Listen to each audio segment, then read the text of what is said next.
Ang unang nagmulat sa kamalayan ni Daniel ay hindi isang tunog, kundi ang ganap na kawalan nito. Isang nakabibinging katahimikan ang bumalot sa kanya mas malakas pa sa anumang ingay na narinig niya sa buong buhay niya. Sinubukan niyang imulat ang kanyang mga mata, ngunit tila may sanlaksang karayom na tumusok sa mga ito dahil sa liwanag na nagmumula sa bintana. Isang mabigat at pumipintig na sakit ang gumapang mula sa kanyang ulo, kumakalat sa bawat himaymay ng kanyang pagkatao. Pilit niyang iginalaw ang kanyang katawan. Naramdaman niya ang mga tubo at wire na nakakabit sa kanya ang matigas na plaster sa kanyang kaliwang braso at ang gaspang ng kumot ng ospital sa kanyang balat. May amoy ng antiseptiko sa hangin. Nasaan siya? Nang sa wakas, ay naaninag na niya ang paligid. Ang unang mukhang nakita niya ay ang kay Catherine. Nakaupo ito sa tabi ng kanyang kama. Ang perpektong mukha nito ay nababahira ng pamumula sa paligid ng mga matang tila ilang araw nang lumuluha. Hinawakan nito ang kanyang kamay. Bumubuka ang mga labi nito, nagsasabi ng kung ano. Nakikita niya ang pag-aalala sa ekspresyon nito, ang paggalaw ng mamahalin nitong hikaw sa bawat pag-iling. Ngunit wala siyang marinig, walang salita, walang bulong, tanging ang ugong sa loob ng kanyang bungo. Kath! Sinubukan niyang magsalita, ngunit ang lumabas sa kanyang bibig ay isang garalgal na tunog na hindi niya nakilala. Naramdaman niya ang panginginig ng sariling lalamunan, ngunit ang tunog ay dayuhan malayo. Isang alon ng matinding takot ang humampas sa kanya. Pagkasindak na hindi pa niya naramdaman kailanman, itinuro niya ang kanyang mga tainga, ang kanyang mga mata ay nanlalaki, nagtatanong, nagmamakaawa. Naintindihan ni Catherine ang kanyang kilos. Muling bumuka ang bibig nito, mas malaki, mas mabagal na parang kinakausap ang isang bata.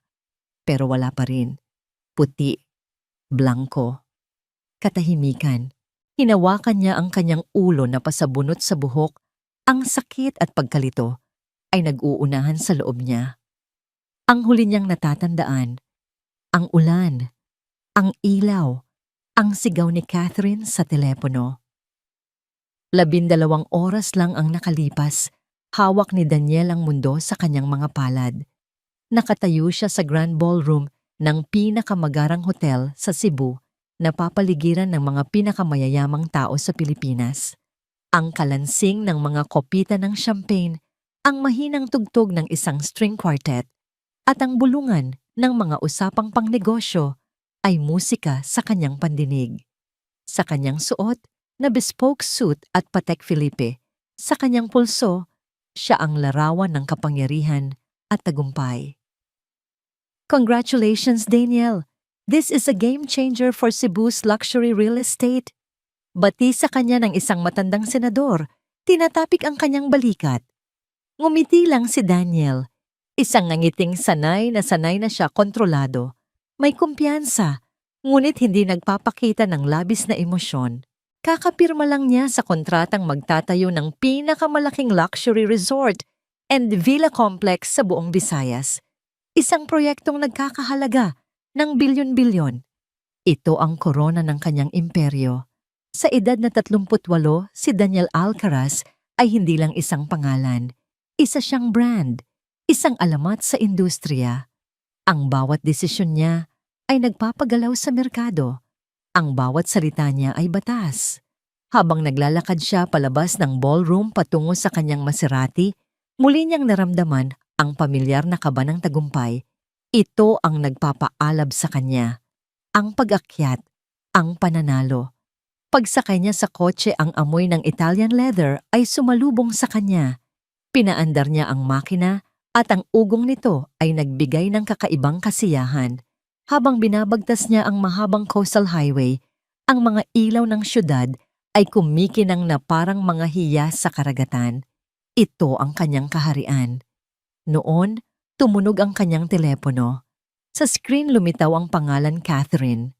Isang bahagyang inis ang gumuhit sa kanyang mukha bago niya ito sinagot at inilagay sa speaker. "Darling, I was just about to call you. I saw the news online. Congratulations! Ang boses ni Catherine ay matamis parang pulot. Thanks! Maikli niyang sagot ang atensyon ay nasa daan. Nagsisimula ng umambon. Since we're celebrating, I think this is the perfect time to finalize the details for the wedding. Masigla nitong sabi. I found the perfect wedding planner from Milan, and she suggested a floral arrangement that will be flown in directly from Holland. Napapikit si Daniel. Ito na naman. Catherine, napag-usapan na natin to. The budget is getting out of hand. Narinig niya ang bahagyang pagtawa nito sa kabilang linya. Oh darling, don't be such a killjoy. It's not about the numbers. It's about the image. Our wedding will be the event of the year. It has to be perfect. Para sa atin to. Para sa pangalan natin. My name was built on smart decisions, not on Dutch tulips. Marin niyang sabi. Ang pasensya ay unti-unting nauubos. Lumalakas na ang ulan at ang mga ilaw ng poste ay nagsisimulang mag-blur sa kanyang paningin dahil sa bilis ng mga wiper. What is that supposed to mean? Nagbago ang tono ni Catherine, naging matalas. Are you saying I'm being frivolous? Daniel, this is our wedding, ang kasal ng isang Daniel Alcaraz. Hindi ito pwedeng maging pangkaraniwan lang.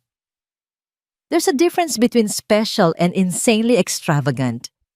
Sigaw niya pabalik, ang isang kamay ay humigpit sa manibela. Sa isang saglit inalis niya ang tingin sa daan at napatingin sa screen ng telepono na para bang makikita niya roon ang mukha ni Catherine. This isn't about us anymore. It's about showing off to your so-called friends. How dare you? Iyon ang huling mga salitang malinaw niyang narinig. Sa pagbalik ng kanyang tingin sa daan, isang nakakasilaw na ilaw ang sumalubong sa kanya. Isang 10-wheeler truck na nawalan ng kontrol umagaw sa kanyang linya. Inapakan niya ang preno, ngunit huli na ang lahat. Ang tunog ng nagkikiskisang gulong sa basang kalsada, ang nakabibinging pag-uga ng busina ng truck, at ang malagim na tunog ng pagyupi ng metal, lahat ay nagsama-sama sa isang aklat ng dilubyo. Ang huli niyang nakita ay ang pagbasag ng salamin sa harap niya na parang isang kumikinang nasapot ng gagamba bago bumalot ang lahat sa kadiliman at isang ganap na kabibinging katahimikan. Ang pinto ng kwarto sa ospital ay bumukas. Isang doktor na nasa mga 50 anyos, may seryosong muka at makakapal na salamin ang pumasok. Si Dr. Morales. Lumapit ito kay Catherine. Muli nagsimula ang isang pag-uusap na walang tunog para kay Daniel. Itinuon ni Daniel ang lahat ng kanyang lakas sa pagbabasa ng mga labi, sa pag-unawa sa mga ekspresyon. Narinig niya ang mga salitang severe trauma, cochlear nerve damage, irreversible.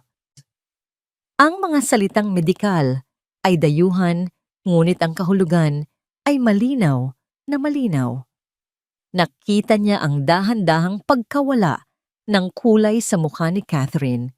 Ang kamay nito ay napakapit sa braso ng doktor. No. Doc, are you sure? There must be something? An operation? Anything? Nabasa niya ang mga salitang iyon sa desperadong paggalaw ng mga labi nito. Umiling ang doktor, isang mabagal at malungkot na pag-iling. I'm sorry, based on all the tests, the damage is permanent. He has lost his hearing completely. Permanent. Completely. Ang dalawang salita ay parang suntok na bumaon sa sikmura ni Daniel, nag-alis ng lahat ng hangin sa kanyang baga. Ang imperyong binuo niya sa pamamagitan ng pakikinig, sa bawat oportunidad, sa bawat bulong ng panganib, sa bawat usapan sa boardroom, lahat ay guguho dahil hindi na niya maririnig ang mga ito. Ang lalaking kumokontrol sa bilyon-bilyon sa isang tawag lang sa telepono ay hindi na muling makakarinig ng telepono. Bumagsak si Catherine sa upuan, ng mga kamay ay napasapo sa muka. Ang kanyang mga balikat ay nayanig sa isang tahimik na pag-iyak. Nagpaalam ang doktor at lumabas. Iniwan silang dalawa sa loob ng kwartong tila lumiliit bawat segundo. Humiga si Daniel, ang mga mata ay nakapako sa puting kisame. Ang mundo niya ang maingay, magulo at makapangyarihan niyang mundo ay naglaho na. Ang naiwan ay isang vacuum, isang walang hanggang katahimikan. Dahan-dahan nilapitan siya ni Catherine. Umupo ito muli sa tabi niya at hinawakan ang kanyang kamay. Ang mukha nito nang iangat nito mula sa mga palad ay basang-basa sa luha. Ang itsura nito ay larawan ng isang pusong nawasak. "I'm so sorry, Daniel. I'm so sorry." Bulong nito ang mga salita ay nababasa niya sa mga labi nito. "I'm here for you. We will get through this. I love you." Pero bago pa man tuluyang mabuo ang maskara ng perpektong pagdadalamhati sa isang kislap mata, na marahil ay hindi nito namalayan nakita ito ni Daniel. Isang saglit na paglihis ng mga mata nito, isang bahagyang pagkunot ng noo. Hindi ito awa, hindi ito pagmamahal, hindi ito lungkot para sa kanya. Ito ay pagkadismaya, isang malamig kalkuladong pagkadismaya. Ang uri ng pagkadismaya na nararamdaman ng isang tao kapag ang isang mahalagang investment ay biglang bumagsak ang halaga. Nawala rin ito kaagad, napalitan ng isang masidhing pag-aalala ng mga halik sa kanyang kamay. Ngunit nakita niya, sa gitna ng kanyang bagong mundong, walang tunog iyon ang unang bagay na naging malinaw na malinaw. Ipinikit ni Daniel ang kanyang mga mata at ipiniling ang ulo palayo patungo sa bintana. Isang mainit na likido ang gumapang mula sa gilid ng kanyang mata, dumaloy sa kanyang sentido at nabasa ang unan. Isang luhang walang tunog para sa isang buhay na wala na ring tunog. At sa kaibuturan ng kanyang bagong tuklas na katahimikan, isang malamig na takot, ang nagsimulang gumapang isang takot na hindi tungkol sa kanyang pandinig, kundi tungkol sa babaeng katabi niya. Ang pagbabalik ni Daniel sa kanyang mansyon sa tabi ng dagat ay hindi isang pag-uwi. Ito ay isang pagpasok sa isang pamilyar, ngunit dayuhang teritoryo. Ang dati maingay na tahanan na puno ng tunog ng alon na humahampas sa pribadong dalampasigan ng musikang jazz na palaging tumutugtog mula sa mga speaker at ng masiglang boses ni Catherine na nakikipag-usap sa telepono ay isa nang ngayong malawak na puntod.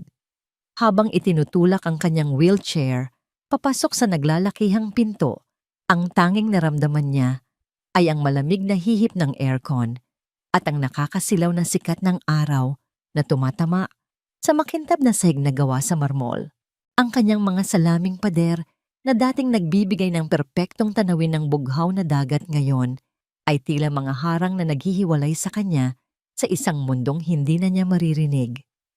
"Welcome home, darling," sabi ni Catherine. Ang mga salita ay nabasa niya sa labi nito.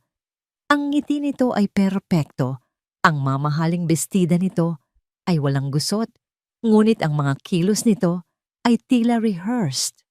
Para siyang namamahala sa paglipat ng isang babasaging kargamento, hindi sa pagsalubong sa minamahal na nagbalik.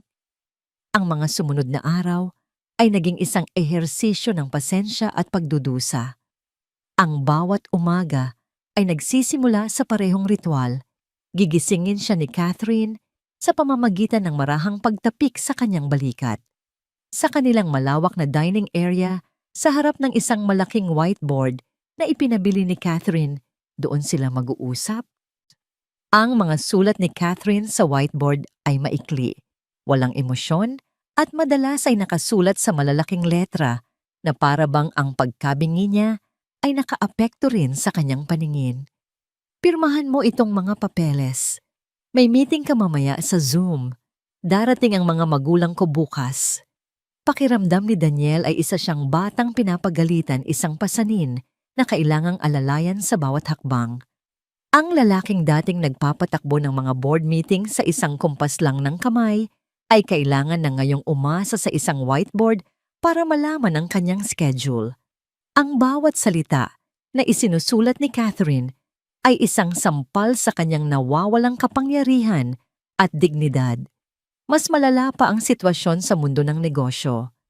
Ang kanyang unang Zoom meeting mula nang umuwi siya ay isang purong impyerno. Sa screen nakikita niya ang mga mukha ng kanyang mga board member sa maliliit na kahon. Ang mga bibig nila ay sabay-sabay na gumagalaw. May tumatawa, may sumiseryoso ang mukha, may nagtataas ng kamay. Isang sayaw ng mga imaheng walang tunog. Si Ricardo, ang kanyang tapat na CEO at matalik na kaibigan, ay nasa tabi niya nagsisilbing interpreter, mabilis na isinusulat sa isang laptop ang mga mahahalagang punto ng usapan. Ngunit mabagal ito. Huli. Habang binabasa ni Daniel ang isinulat ni Ricardo, tapos na ang usapan at lumipat na sa ibang paksa.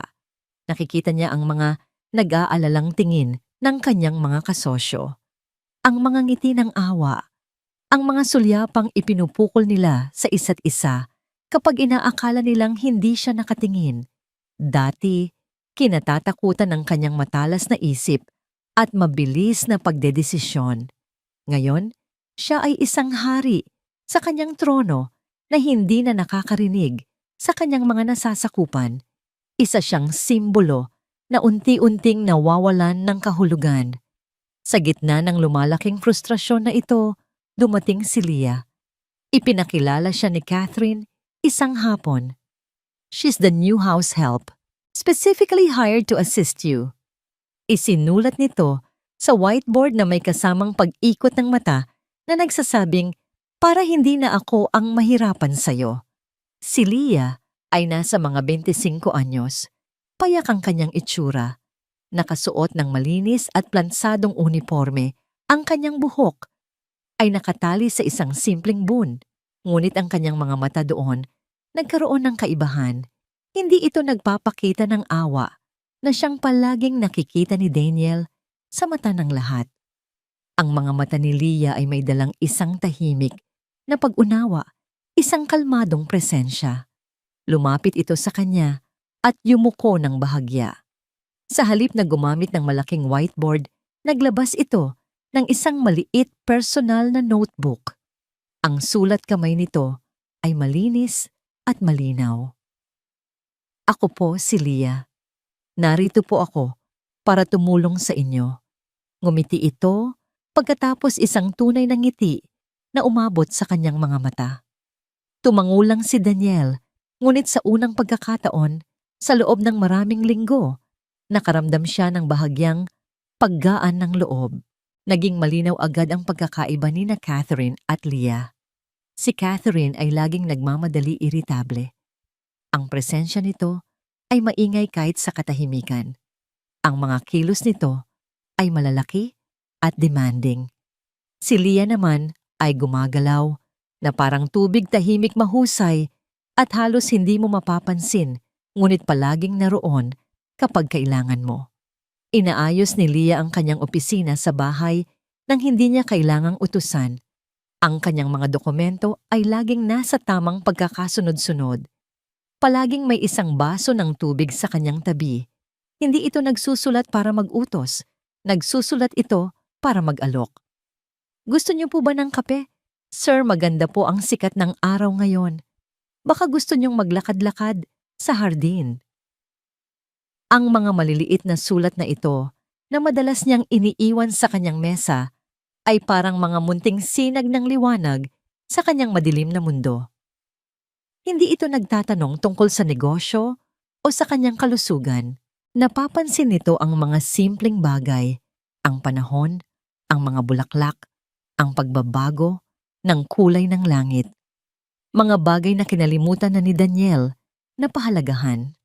Ang rurok ng kanilang magkaibang pag-uugali ay sumapit isang gabi habang sila ni Catherine ay naghahapunan. Nasa gitna sila ng isang tahimik na pagkain sa kanilang malawak na dining hall. Sinusubukan ni Catherine na ipaliwanag ang tungkol sa isang paparating na charity ball, isang mahalagang social event kung saan kailangan nilang dumalo.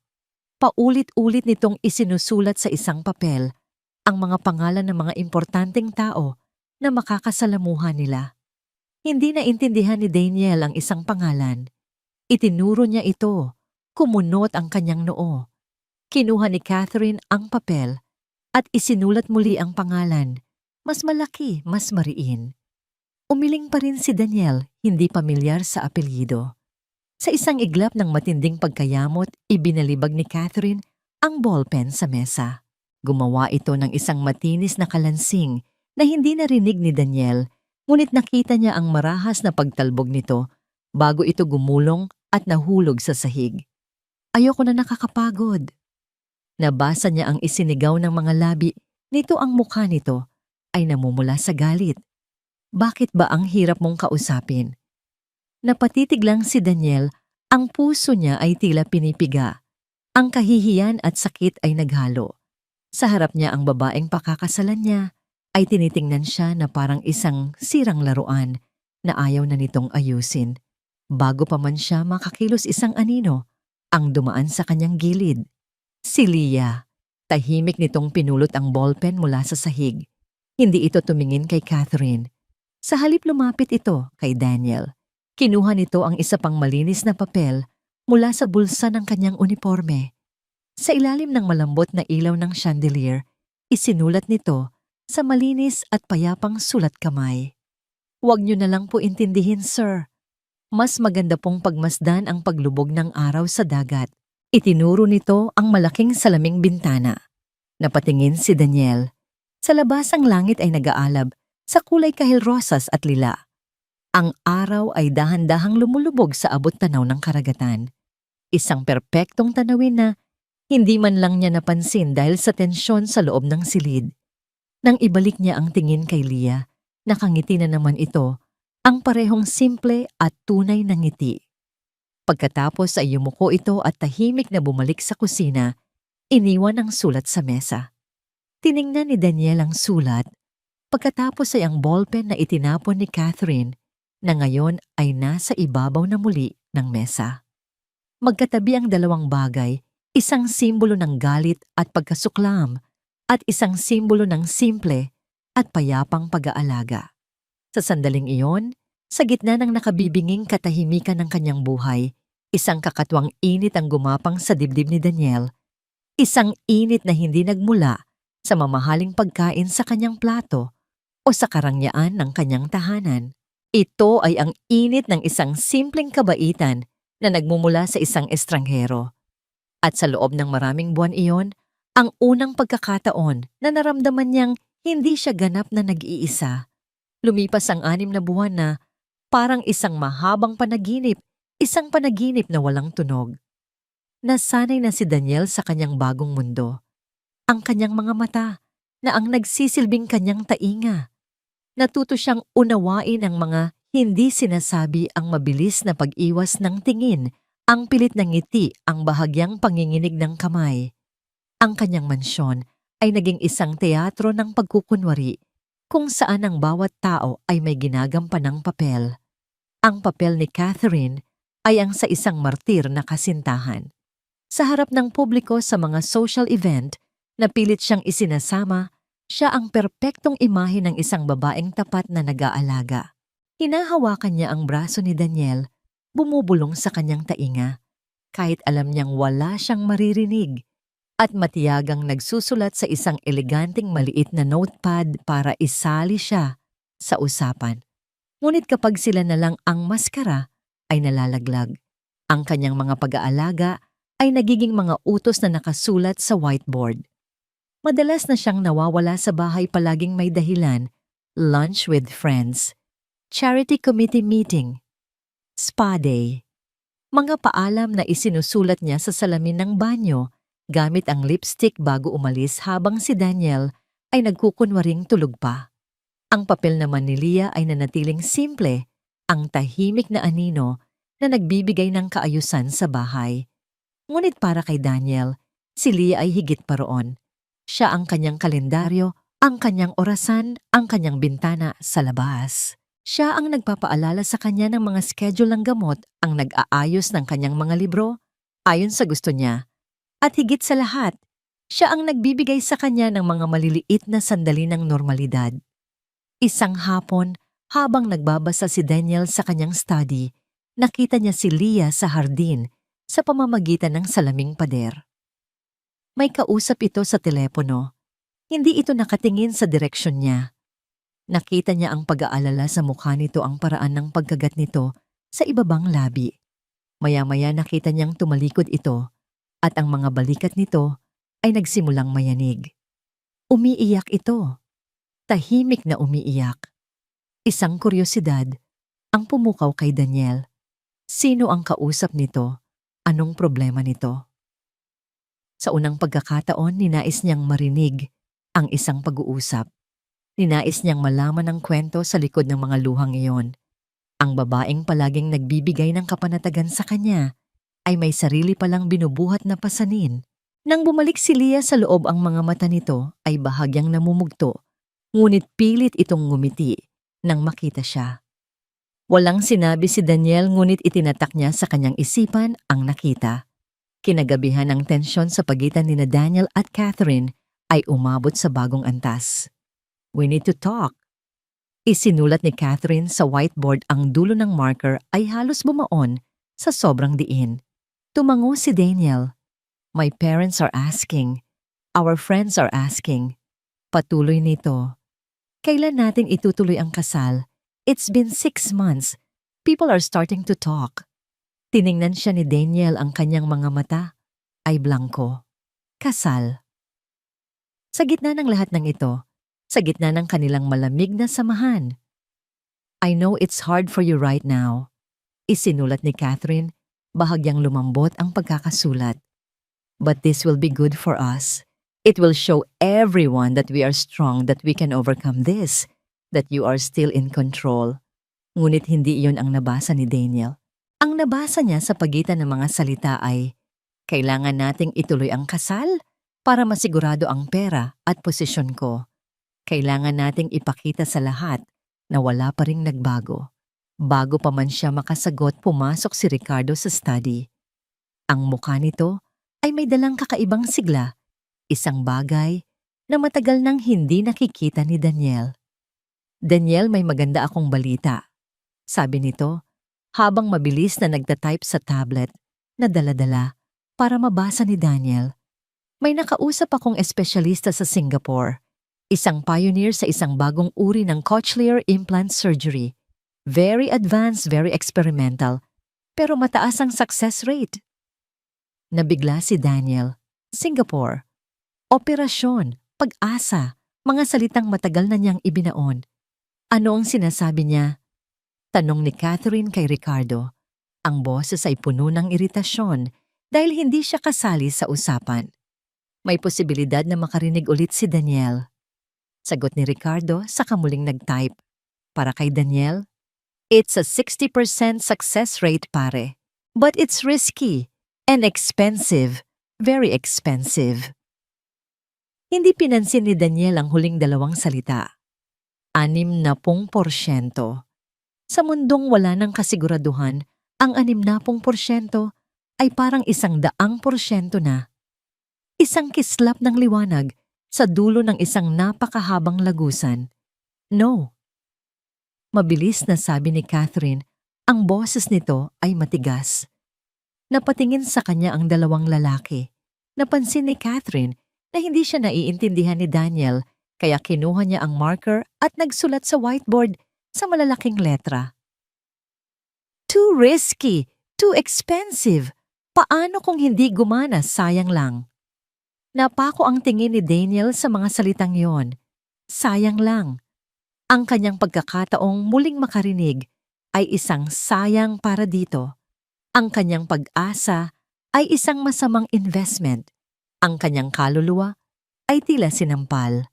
Ang pagkadismayang nakita niya sa mga mata nito sa ospital ay narito na naman hayagan at walang takip. "Catherine, this is his only chance," mariing sabi ni Ricardo. "At paano kung may mangyaring masama? Paano kung magkakomplikasyon?" Giit ni Catherine, "He's stable now. Let's not push it. We can manage." Ang ibig sabihin ng "we can manage" ay kaya ko nang tiisin basta't tuloy ang kasal. Naintindihan niyo ni Daniel ng buong linaw. Sa gitna ng tensyonadong katahimikan, isang marahang katok sa pinto ang pumukaw sa kanilang atensyon. Pumasok si Leah, may dalang isang tray ng tsa. Natigilan ito nang makita ang mabibigat na mukha ng 3 tao sa silid. Naramdaman nito ang bigat ng atmosfera. Ang mga mata nito ay napunta sa whiteboard sa mga salitang isinulat ni Catherine. Nakita ni Daniel ang bahagyang panlalaki ng mga mata nito habang binabasa ang mga ito. Pagkatapos ang tingin nito ay napunta kay Daniel. Nakita nito ang sakit at kawalan ng pag-asa sa kanyang mga mata. Dahan-dahan nitong inilapag ang tray sa isang maliit na mesa. Sa isang iglap ng tapang na hindi inaasahan ng lahat, kinuha nito ang kanyang maliit na notebook. Mula sa bulsa pumilas ng isang pahina at kumuha ng ballpen. Naglakad ito papunta kay Daniel sa harap ni na Catherine at Ricardo. Yumuko ito at iniabot ang papel. Ang nakasulat sa malinis at payak na sulat kamay ay 5 salita. "Kailangan niyo pong subukan, sir." Tumingala si Daniel sa kanya nagtataka. Nagpatuloy si Leah sa pagsusulat sa likod ng papel. Ang kamay nito ay bahagyang nanginginig ngunit determinado. Karapatan niyong marinig muli ang tunog ng alon. Iyon lang. Isang simpleng pangungusap. Ngunit para kay Daniel ang mga salitang iyon ay mas malakas pa sa sigaw. Hindi ito tungkol sa pera. Hindi ito tungkol sa panganib. Ito ay tungkol sa kanya bilang isang tao. Tungkol sa kanyang karapatang maranasan muli ang isa sa mga pinakasimpleng bagay na nagbibigay buhay. Tumingin siya kay Catherine na nakatitig kay Leah na may halong galit at pagkamuhi. Pagkatapos ay tumingin siya kay Ricardo na nakangiti ng bahagya na parang nasasaksihan ng isang bagay na espesyal. Sa huli ang tingin niya ay bumalik kay Leah. Sa mga mata nito, wala siyang nakitang takot o pag-aalinlangan. Ang nakita niya ay purong pananampalataya. Pananampalataya sa kanya. Kinuha ni Daniel ang tablet mula kay Ricardo at nag-type ng isang maikling pangungusap. Ipinakita niya ito sa kanyang kaibigan. "Book the flight. Tayong 2 lang." Umalis si Daniel sa silid nang hindi na muling tinitingnan si Catherine. Habang naglalakad siya sa pasilyo, lumingon siya. Nakatayo pa rin si Leah sa may pinto ng study, hindi gumagalaw. Nakita niya itong nag-antanda ng krus. Ang mga labi nito ay bumubulong ng isang tahimik na panalangin. Isang panalangin para sa kanya. At sa sandaling iyon, naramdaman ni Daniel na ang 60% ay sapat na. Higit pa sa sapat. Ang operating room sa Singapore ay malamig, puti at impersonal. Habang nakahiga si Daniel sa makitid na higaan, napapaligiran ng mga makinang hindi niya maintindihan at mga taong nakasuot ng asul na uniforme. Naramdaman niya ang isang pambihirang kapayapaan. Ito na yon. Ang huling sugal. Kung mabigo, babalik siya sa kanyang tahimik na bilangguan. Kung magtagumpay, mabubuhay siyang muli. Ang huli niyang nakita bago siya lamunin ng anesthesia ay ang mukha ni Ricardo sa salaming bintana ng operating room. Ang mga mata nito ay puno ng pag-aalala at pag-asa. Ang kanyang paggising ay dahan-dahan. Una ay ang pakiramdam ang kirot sa likod ng kanyang kanang tainga, ang tuyong lalamunan, ang bigat ng kumot. Pagkatapos ay ang amoy, ang pamilyar na amoy ng ospital. At sa huli, dumating ang tunog. Hindi ito isang malakas na tunog. Sa simula ito ay isang mahinang ugong parang kuryente. Pagkatapos, isang paulit-ulit na tunog. Beep! Beep! Beep! Ang tunog ng heart rate monitor sa tabi ng kanyang kama. Napamulat si Daniel. Ang simpleng tunog na yon ay ang pinakamagandang musikang narinig niya sa buong buhay niya. Mas matamis pa sa anumang symphony, mas makahulugan pa sa anumang kanta. Sunod-sunod na pumatak ang kanyang mga luha, dumadaloy sa kanyang mga sentido, nababasa ang gasa na nakabalot sa kanyang ulo. Tumayo si Ricardo mula sa silyang kinauupuan nito sa sulok. Lumapit ito, ang mukha ay hindi maipinta. "Pare, naririnig mo ba ako?" Ang boses ni Ricardo. Garalgal, medyo malayo na parang nanggagaling sa ilalim ng tubig, ngunit naroon. Malinaw. Bawat pantig. Tumango si Daniel, hindi makapagsalita dahil sa sobrang emosyon. Tumawa siya habang umiiyak, isang tunog na nagtagal bago niya muling narinig mula sa sarili. Niyakap siya ng kanyang kaibigan. Sa sandaling iyon, ang 2 makapangyarihang lalaki ay parang mga batang muling nagkita matapos ang mahabang panahon. It worked, pare. It worked, bulong ni Ricardo. Ang mga sumunod na araw ay isang paglalakbay ng muling pagtuklas. Ang bawat tunog ay bago at kamangha-mangha. Ang kaluskos ng pahayagan. Ang tunog ng tubig mula sa gripo. Ang pag-uusap ng mga nurse sa labas ng kanyang kwarto. Ang mahinang ugong ng aircon. Ang mundo ay muling napuno ng buhay. Ang sabi ng doktor, ang operasyon ay naging beyond successful. Kailangan pa ng ilang linggong therapy para masanay ang kanyang utak sa mga signal mula sa implant. Ngunit sa kalaunan ang kanyang pandinig ay magiging halos normal. Sa ikatlong araw habang nag-aalmusal sila ni Ricardo, sa kanyang kwarto, nakaramdam si Daniel ng kakaibang pag-aatubili.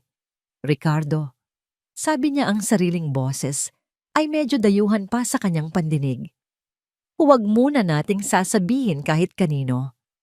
Natigilan si Ricardo, hawak ang isang tasa ng kape. Ano ang ibig mong sabihin? Lalo na kay Catherine. She needs to know she's your fiancé. Umiling si Daniel.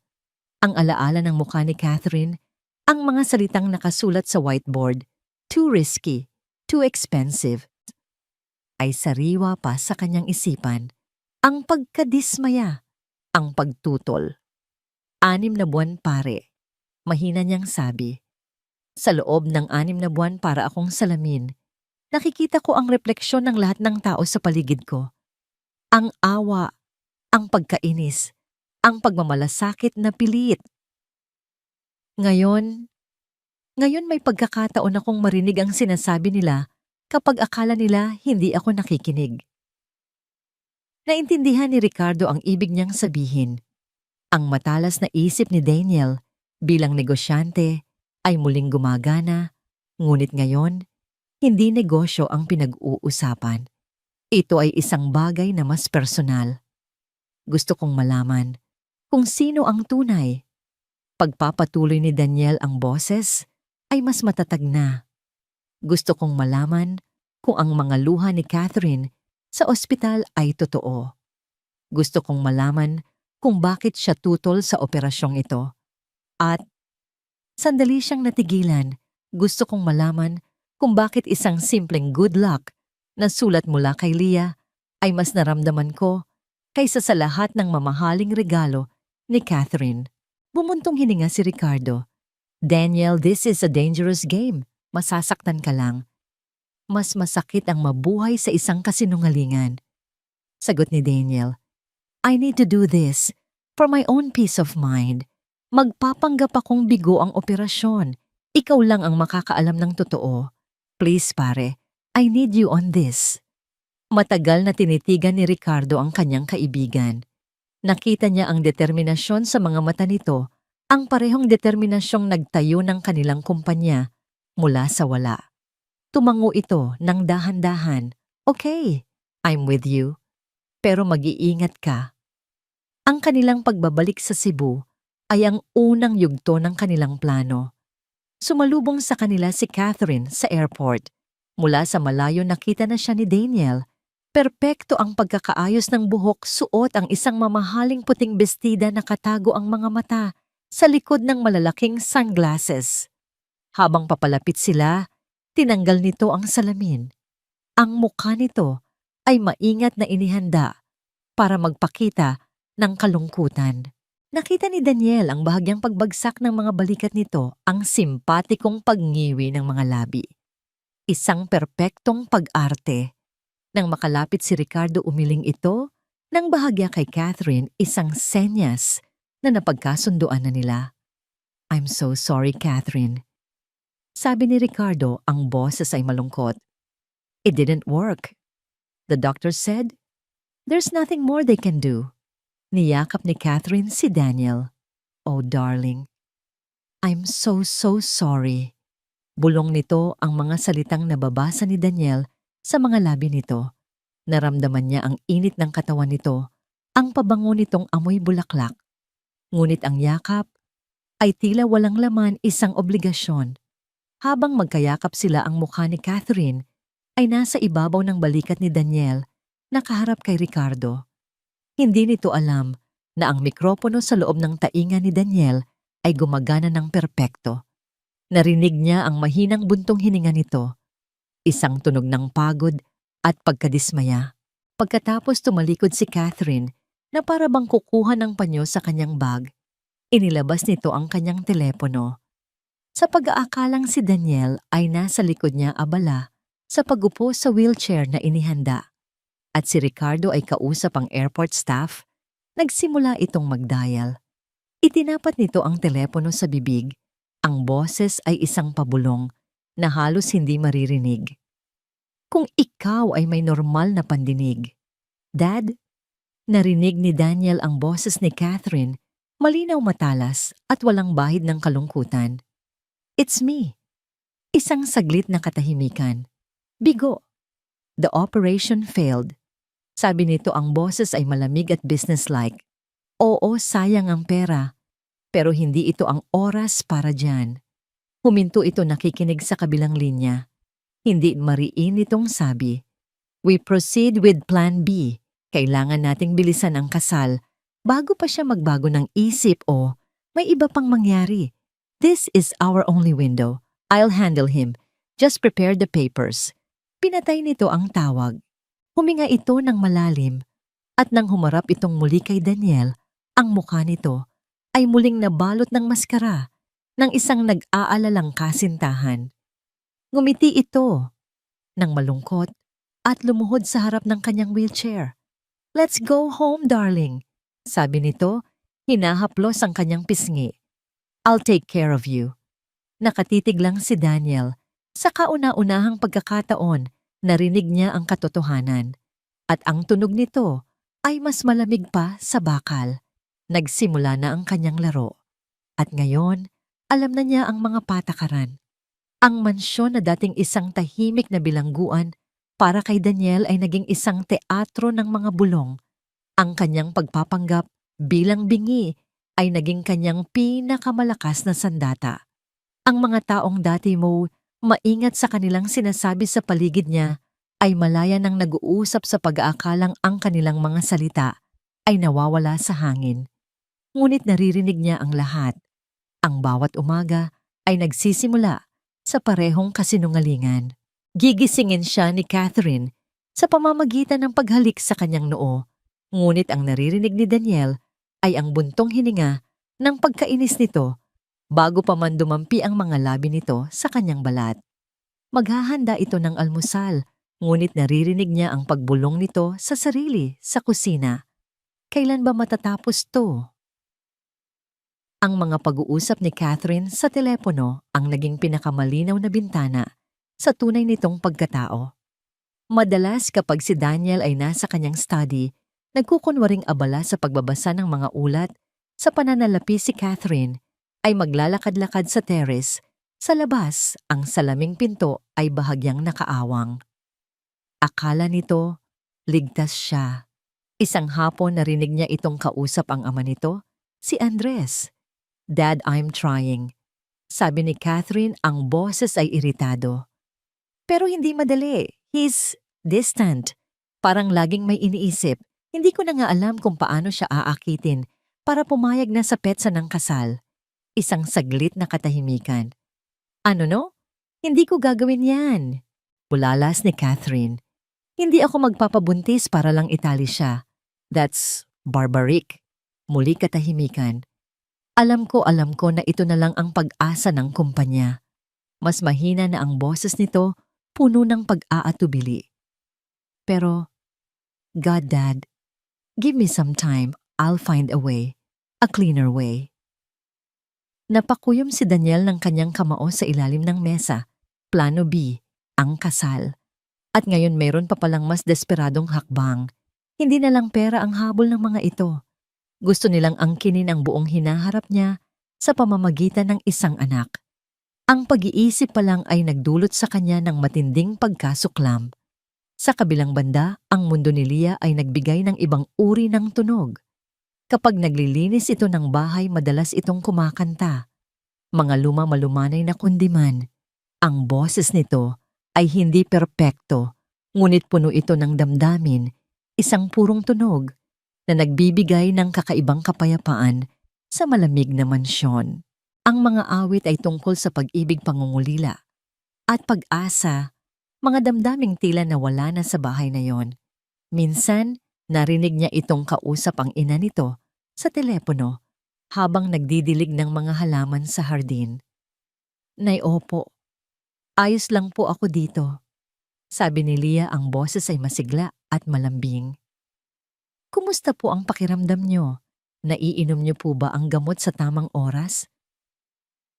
Nakinig si Daniel mula sa bintana ng kanyang study. Huwag po kayong mag-alala sa pera, Nay. May naipon po ako. Sapat po para sa susunod na check-up niyon, patuloy ni Leah. Hindi po ako nahihirapan. Mabait po si Sir Daniel. Oo, Nay. Tahimik lang po siyang tao pero ramdam ko na mabuti ang puso niya. Mabuti ang puso niya. Ang mga salitang yon ay tumama kay Daniel na parang kidlat. Sa kabila ng kanyang pagkukunwari, sa kabila ng kanyang pagiging malamig at malayo, may isang taong nakikita pa rin ang kabutihan sa kanya. Isang taong hindi nakakakilala sa kanya noong siya'y nasa tuktok, ngunit nirerespeto siya ngayon sa kanyang pinakamababang kalagayan. Isang araw, isang insidente, ang lalong nagpakita ng kaibahan ng dalawang babae. Dumating ang isang delivery ng isang mamahaling kwintas na may mga diamante, isang peace offering na binili ni Daniel online para kay Catherine, bahagi ng kanyang pagkukunwari. Iniabot ito ni Leah sa kanya habang siya ay nagbabasa sa sala. Ipinakita ni Daniel ang kahon kay Leah at sinenyasan na buksan ito. Nang makita ni Leah ang kumikinang, na alahas ng laki ang mga mata nito sa paghanga. Napakaganda, sir. Bulong nito sa sarili, iniisip na hindi siya naririnig. Sinenyasan ni Daniel na para bang nagtatanong, para sa'yo. Isang biro lang, isang pagsubok. Agad na umiling si Leah, ang mukha ay namula. Dahan-dahan itong isinara ang kahon at ibinalik sa kanya. Kinuha nito ang kanyang maliit na notebook at nagsulat. Masyadong mahalaga po yan, sir. Ang mga bagay na galing sa pawis at pagod, yun po ang tunay na may halaga. Pagkaalis ni Leah, napaisip si Daniel ang mga bagay na galing sa pawis at pagod. Maya-maya bumaba si Catherine, suot ang isang roba de seda. Ibinigay ni Daniel ang kahon sa kanya. Oh darling, it's exquisite. Sigaw nito, ang mga mata ay kumikinang sa tuwa. Agad nitong isinuot ang kwintas at humarap sa malaking salamin sa pader. Perfect, this will look amazing with my new gown for the Del Mar Charity Ball. Hinalikan siya nito sa pisngi. Thank you, baby. You always know what I want. Walang tanong kung saan ito galing, walang pag-uusisa sa halaga. Tiningnan niya ito bilang isang bagay na nararapat lang sa kanya. Isang palamuti. Kinagabihan narinig ni Daniel ang isa pang pag-uusap ni Leah sa telepono, ngunit sa pagkakataong ito, iba ang tono. Hindi, Lani, hindi ko kayang tanggapin yan. Sabi ni Leah sa kausap na tila isang kaibigan. Utang na loob ko na sayo, pero hindi ko pwedeng dagdagan pa. Ayokong mabaon sa utang. Gagawa ako ng paraan.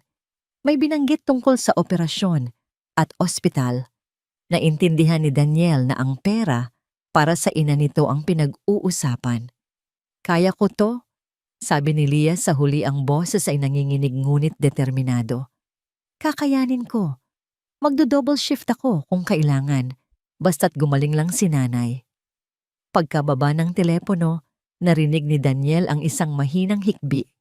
Kinabukasan, kinausap niya si Ricardo sa pamamagitan ng isang secure messaging app. Daniel, pare. I need a favor. Find out everything you can about Leah's family, her mother's condition, how much the operation costs. Be discreet. Ayokong malaman niya. Ricardo. On it. May problema ba, Daniel? Wala. Just a feeling. I think she's a good person caught in a bad situation. Ricardo, roger that. By the way, about Catherine, my source confirmed it. She's been having lunches at a private suite in the Crimson Hotel. Hindi lang siya mag-isa. Daniel, I know. Hayaan mo lang siya. Let her dig her own grave. The deeper the better. Isinara ni Daniel ang laptop. Tumingin siya sa labas kung saan nagwawalis ng mga tuyong dahon si Leah sa hardin. Ang bawat kilos nito ay masipag at may dignidad. Isang babaeng handang magtrabaho hanggang buto para sa pamilya, ngunit hindi kailanman tatanggap ng limos. Sa kabilang banda sa loob ng bahay sa ikalawang palapag, naroon si Catherine, isang babaeng mayroon na ng lahat, ngunit handang isakripisyo ang dignidad para sa mas marami pa. Ang mga kasinungalingan sa kanyang paligid ay unti-unting nagiging malinaw.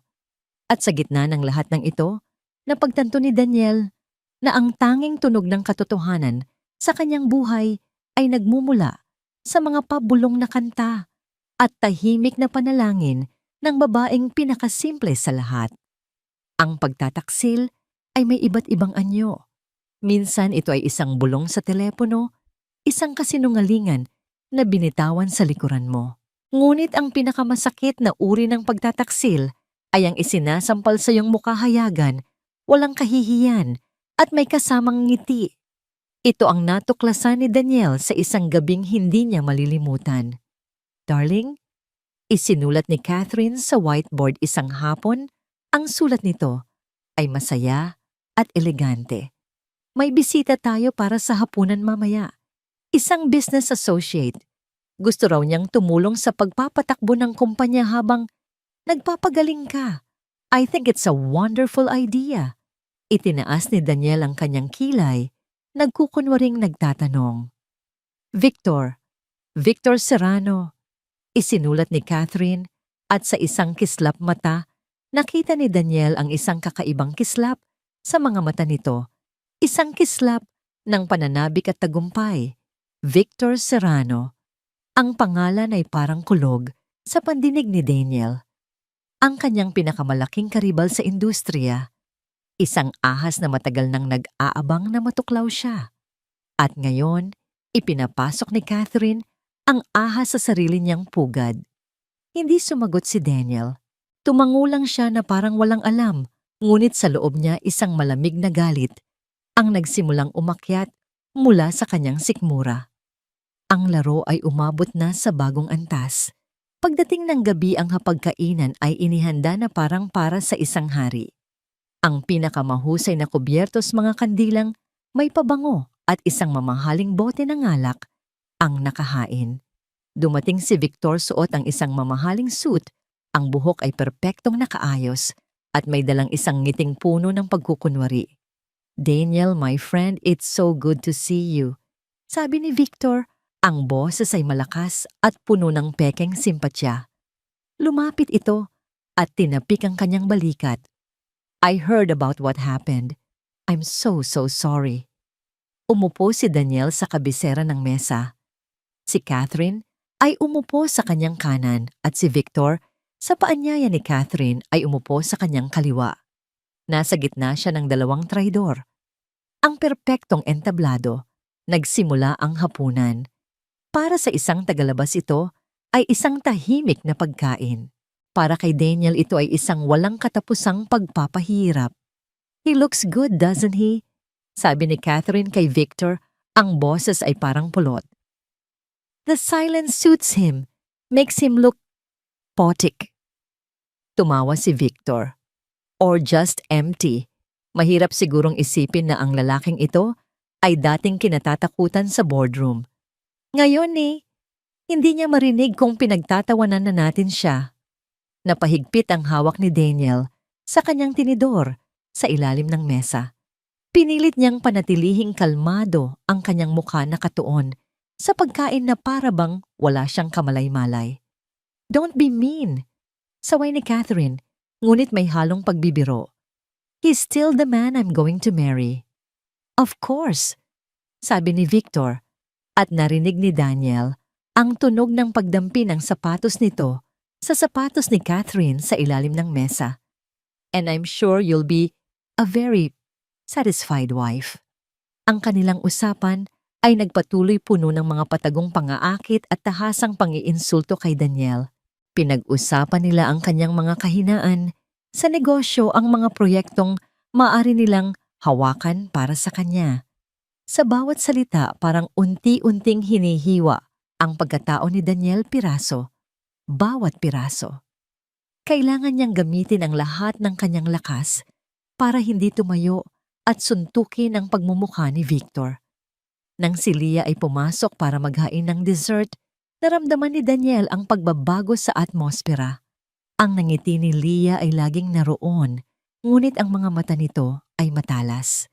Nakita nito ang paraan ng pagdikit ni Catherine kay Victor. Nakita nito ang paraan ng pagtapik ni Victor sa kamay ni Catherine. Nakita nito ang tensyon sa mga balikat ni Daniel. Habang inilalapag ni Leah ang plato ng dessert sa harap ni Daniel, ang kanilang mga mata ay nagtagpo sa isang saglit. Sa mga mata ni Leah nakita ni Daniel ang isang tahimik na pag-aalala.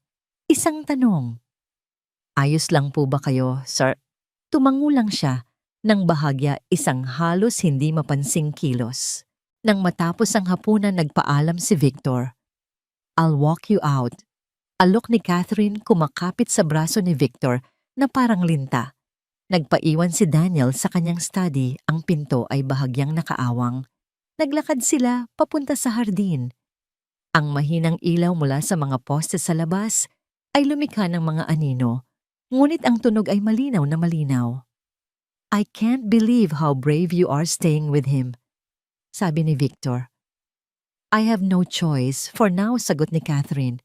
Pero malapit na. Konting tiis na lang. Once the papers are signed. And then, tanong ni Victor. Hindi sumagot si Catherine. Sa halip narinig ni Daniel ang isang tunog na nagpayanig sa kanyang buong mundo. Ang tunog ng dalawang labi na nagtatagpo. Isang mahaba, mapusok na halik sa sarili niyang hardin, sa ilalim ng sarili niyang bubong. Nang maghiwalay sila, narinig niya ang hininga ni Catherine. Next weekend, Mykonos. Sinasabi ko sa kanya na may Fashion Week sa Hong Kong. I'll book the suite, bulong ni Victor. Sa sandaling iyon, isang matinding sakit ang gumuhit sa dibdib ni Daniel, isang sakit na mas matindi pa kaysa sa naramdaman niya noong naganap ang aksidente. Hindi ito sakit ng isang nasirang puso. Ito ay ang sakit ng isang ganap na nawasak na tiwala at dignidad. Ang kanyang tahanan ay dinungisan. Ang kanyang pagkatao ay niyurakan. Napayuko siya sa kanyang mesa, ang kanyang mga kamay ay nanginginig. Sa sobrang higpit ng pagkuyom niya sa kanyang kamao, ang kanyang mga kuko ay bumaon sa kanyang palad. Naramdaman niya ang isang mainit na likido na dumaloy sa pagitan ng kanyang mga daliri. Dugo. Hindi niya namalayan ang pagbukas ng pinto. Sir! Nag-angat siya ng tingin. Si Leah. Nakatayo sa may pinto, may dalang isang baso ng tubig. Ang mga mata nito ay napunta sa kanyang kamay, sa dugong tumutulo sa sahig na gawa sa kahoy. Ang mukha nito ay nagbago, mula sa pag-aalala, patungo sa pagkabigla. Walang salita ang namutawi sa kanilang pagitan. Hindi kailangan. Lumapit si Leah, hindi nag-atubili. Naglaho ito saglit at bumalik na may dalang first aid kit. Lumuhod ito sa tabi ng kanyang upuan. Kinuha nito ang isang malinis na tela at marahang pinunasan ng dugo. Ang kanyang mga daliri ay malumanay, ngunit ang kanyang mga kilos ay tiyak. Habang ginagamot nito ang kanyang sugat, hindi tumingin si Daniel sa kanyang kamay. Nakatitig siya sa mukha ni Leah. Ang kanyang buhok ay bahagyang magulo, ang kanyang noo ay nakakunot sa konsentrasyon. Walang tanong, walang pag-uusisa, tanging isang purong pag-aalaga. Nang matapos nitong lagyan ng benda ang kanyang palad, tumingala ito sa kanya. Ang kanilang mga mukha ay magkalapit. Sa mga mata nito, nakita ni Daniel ang isang emosyon na matagal na niyang hindi nakita mula sa kahit kanino, isang tunay, walang halong pag-aalala. Sa katahimikan ng gabing iyon, sa gitna ng kanyang nagdurugong kamay at nawasak na pagkatao, ang tahimik na presensya ni Leah ang nagsilbing kanyang tanging santuwaryo. Ang kanyang simpleng kilos ng pag-aalaga ay mas makapangyarihan kaysa sa anumang salita ng pangaaliw. Hindi niya alam Kung paano ngunit, sa sandaling iyon, alam niyang hindi siya nag-iisa sa laban na ito. Lumipas ang ilang araw matapos ang hapunan, kasama si Victor. Ang sugat sa palad ni Daniel ay nagsimula nang gumaling, ngunit ang sugat sa kanyang pagkatao ay sariwa pa rin at kumikirot. Bawat ngiti ni Catherine ay parang asin na ibinubudbud dito. Ang bawat paghawak nito sa kanyang kamay ay parang paghawak ng isang taong may lason. Ang galit niya ay isang mabagal na apoy na patuloy na lumalaki sa loob niya. Naghihintay siya ng tamang panahon para ilabas ito.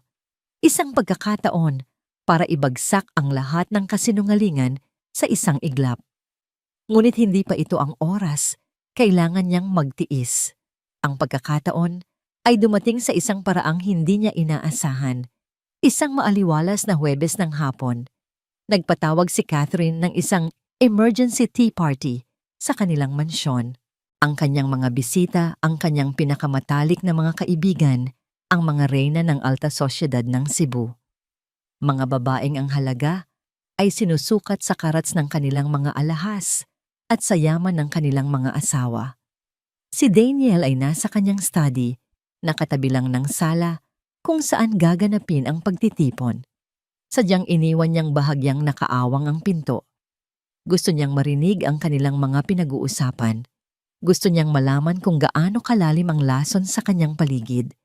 Narinig niya ang kanilang pagdating, ang kalansing ng kanilang mga pulseras, ang halakhakan na parang tunog ng mga basag na bote, at ang matataas na boses na puno ng chismis. Catherine, darling. You look stressed. Problema na naman ba si... Ano? Tanong ng isa, ang boses ay puno ng pekeng pag-aalala. Hey naku girls, wag na nating pag-usapan. Sabi ni Catherine, ngunit ang tono nito ay nag-aanyaya ng karagdagang tanong. Let's just say it's not easy being a saint. Isang tawanan ang sumunod. I can't imagine, sabi ng isa pa, paano mo natitiis living with a man who can't even hear you say I love you? Or I need money. Biro ng isa na sinundan ng mas malakas na halakhakan. Nakatayo si Daniel sa likod ng kanyang pinto, ang mga kamay ay nakasara nang mahigpit sa kanyang tagiliran. Ang bawat salita ay isang dagok. The worst part is the silence. Sabi ni Catherine, ang boses ay nagiging dramatiko. Nakakabaliw. Para akong nakatira, kasama ang isang multo. A very expensive piece of furniture. Maganda tingnan, pero walang silbi. Isang mamahaling muebles. Ang mga salitang iyon ay tumatak sa isip ni Daniel. Ganoon na lang pala ang tingin sa kanya ng babaeng pakakasalan niya. At least you have that new girl, the maid. Si Leah, mukha namang masipag. Siya na ang gumagawa ng lahat, di ba? Sabi ng isa. Narinig ni Daniel ang pag-snort ni Catherine. Oh, that one. Masyadong paimportante. Kung makaasta, akala mo pamilya siya dito. Laging nakasunod kay Daniel, laging nag-aalala. Nakakairita ang pagiging self-righteous niya. Nagpatuloy ang kanilang usapan, lalong lumalala ang kanilang mga komento. Pinagtawanan nila ang paraan ng pagsasalita ni Daniel noong una siyang nagising sa ospital. Pinag-usapan nila kung paano siya kawawa, tingnan sa mga social event. Bawat detalye ng kanyang kahinaan ay ginawa nilang katatawanan. Ang galit ni Daniel ay kumukulo na. Malapit na siyang lumabas. Malapit na niyang isigaw sa kanilang mga mukha ang lahat ng naririnig niya. Ngunit bago pa man siya makakilos, narinig niya ang isang bagong tunog.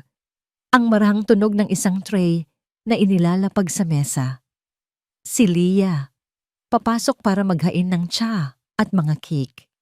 Oh, nandito na pala ang tagapag-alaga. Sabi ng isa sa mga kaibigan ni Catherine, ang boses ay puno ng panunuya.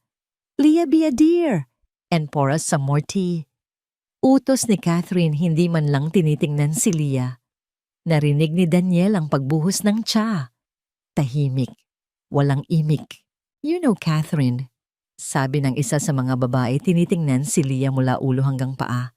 Masyado mong binibigyan ng muka ang mga katulong mo. Look at her. Para siyang nagmamay-ari ng lugar na ito. Hayaan mo na siya, sabi ni Catherine.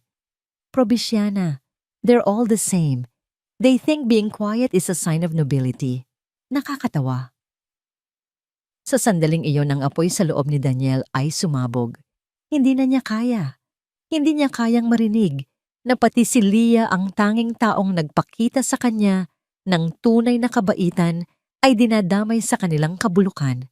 Humakbang siya palabas, ngunit natigilan siya. Excuse me po, ma'am. Ang boses. Mahina nanginginig ngunit malinaw. Ang boses ni Leah. Natigilan ng lahat. Napatingin sila kay Leah na nakatayo sa tabi ng mesa. Ang mga kamay ay magkadaop sa kanyang harapan. Ano ang sinabi mo? Tanong ni Catherine. Ang kilay ay magkasalubong. Sabi ko po, pasensya na sa abala. Ulit ni Leah, mas matatag na ngayon. Pero hindi po tama ang mga sinasabi ninyo tungkol kay Sir Daniel. Isang nakabibinging katahimikan ang bumalot sa sala. Maging si Daniel ay natigilan sa likod ng pinto. At sino ka para sabihin sa amin kung ano ang tama at mali? Sabi ni Catherine, tumatayo ang mukha ay puno ng galit. You are just a maid. Katulong nga po ako. Sagot ni Leah tumingin ng diretso sa mga mata ni Catherine. Pero tao rin po ako. At ang taong pinag-uusapan ninyo ay ang amo ko. Isang mabuting tao na hindi nararapat sa mga salita ninyo. Ang tapang ni Leah ay nakakagulat. Ang isang babaeng halos hindi mo marinig magsalita ay ngayon hinaharap ang 4 sa pinakamakapangyarihang babae sa Cebu. How dare you? Sigaw ni Catherine. Itinaas nito ang kanyang kamay, handang sampalin si Leah. Wala kang karapatang magsalita sa bahay na ito? Napasara ng mata si Leah naghihintay sa sampal, ngunit hindi ito dumating. Isang kamay ang pumigil sa braso ni Catherine sa ere. Isang malakas matatag na kamay. Dumilat si Leah. Nakita niya si Daniel. Nakatayo sa pagitan nila ni Catherine, ang likod ay nakaharap sa kanya na parang isang pader na nagpoprotekta. Hindi nagsasalita si Daniel. Nakatitig lang siya kay Catherine. Ang kanyang mga mata na dati blanco at malungkot ngayon ay nag-aalab sa isang malamig na kakapasong galit. Ang tingin na yon ay mas malakas pa sa anumang sigaw. Mas masakit pa sa anumang sampal. Dahan-dahan sa ilalim ng tingin ni Daniel, ibinaba ni Catherine ang kanyang kamay. Ang kanyang mukha ay namutla, ang tapang ay biglang naglaho, napalitan ng pagkabigla at isang bakas ng takot. Ang kanyang mga kaibigan ay hindi makapagsalita, ang kanilang mga bibig ay nakabuka. Binitiwan ni Daniel ang braso ni Catherine na parang isang maruming basahan. Hindi pa rin siya nagsasalita, hindi niya kailangan. Lumingon siya kay Leah. Sa isang saglit ang kanilang mga mata ay muling nagtagpo. Sa pagkakataong ito, ang nakita niya sa mga mata nito ay hindi lang pag-aalala, kundi isang nag-uumapaw na pasasalamat at paghanga. Tumango siya ng bahagya, isang senyas na nagsasabing, "Ako na ang bahala." Pagkatapos tumingin siyang muli sa mga babaeng nakaupo sa sopa. Tinaas niya ang kanyang kamay at itinuro ang pinto. Isang utos na hindi nangangailangan ng salita. Sa unang pagkakataon, sa loob ng 6 na buwan ng hari, ay muling umupo sa kanyang trono at ang kanyang kaharian ay biglang natahimik. Matapos ang insidente sa sala, isang kakaibang katahimikan ang bumalot sa mansyon. Ngunit hindi ito ang dating blangkong katahimikan. Ito ay isang katahimikang puno ng tensyon, mga hindi sinasabing salita at mga nagbabanggaang emosyon. Si Catherine ay naging maingat. Naglaho ang kanyang kayabangan na palitan ng isang nerbyosong pag-iwas. Paulit-ulit siyang nagsusulat sa whiteboard, humihingi ng tawad. "I'm sorry, darling. Stressed lang ako. Hindi ko sinasadya." Ngunit ang mga mata ni Daniel ay malamig na bato. Hindi tinatablan ng kanyang mga pagkukunwari. Alam ni Catherine na may nagbago. Hindi niya lang alam kung ano. Si Leah naman ay naging mas tahimik kaysa dati. Gumagalaw siya sa bahay na parang isang multo, laging nakayuko, iniiwasan ng tingin ni Daniel. Ang tapang na ipinakita niya ay tila naglaho na palitan ng hiya at marahil takot na baka lumampas siya sa kanyang hangganan. At si Daniel nasa gitna ng lahat naghihintay. Alam niyang malapit na ang katapusan. Kailangan na niyang basagin ang katahimikang matagal na niyang binuo. Ngunit kailangan niya ng perpektong sandali. Ang perpektong sandali ay dumating sa anyo ng isang bagyo. Darling, I have to fly to Hong Kong for Fashion Week. It's for the charity committee, paalam ni Catherine isang Biyernes ng umaga. Isinulat sa isang papel na may kasamang malungkot na emoji. Mykonos, bulong ni Daniel sa sarili habang tumatango siya sa kanya. Alam niya ang totoo. Ito na ang pinakahihintay niyang pagkakataon. Nang gabing iyon ang kalangitan ng Cebu ay nagdilim. Ang dating payapang dagat ay naging marahas, ang mga alon ay humahampas sa pader ng mansyon na parang mga kamao. Ang hangin ay umuungol at ang ulan ay bumubuhos na parang walang katapusan. Isang bagyo ang dumating. Nasa loob ng kanyang study si Daniel nakatayo. Sa harap ng malaking salaming bintana, pinapanood ang bagsik ng kalikasan. Sa isang iglap kumislap ang isang matalim na kidlat na sinundan ng pagkawala ng lahat ng ilaw. Brown out. Ang buong mansyon ay nilamon ng ganap na kadiliman. Ang tanging liwanag ay ang panakanakang pagsilip ng kidlat sa labas. Narinig ni Daniel ang isang mahinang kaluskos sa pasilyo, sinundan ng isang pamilyar na boses. Sir Daniel, ayos lang po ba kayo? Huwag po kayong mag-alala. Maghahanap po ako ng kandila. Ang boses ni Leah. Isang maliit na tinig ng kapanatagan sa gitna ng kadiliman. Ilang sandali pa isang maliit na gumagalaw na liwanag ang lumitaw sa pasilyo. Si Leah, may hawak na kandila sa isang platito. Ang mukha ay bahagyang natatanglawan ng apoy. Para siyang isang anghel na lumitaw mula sa kawalan. Sir, sabi nito nang makita siya, okay lang po kayo.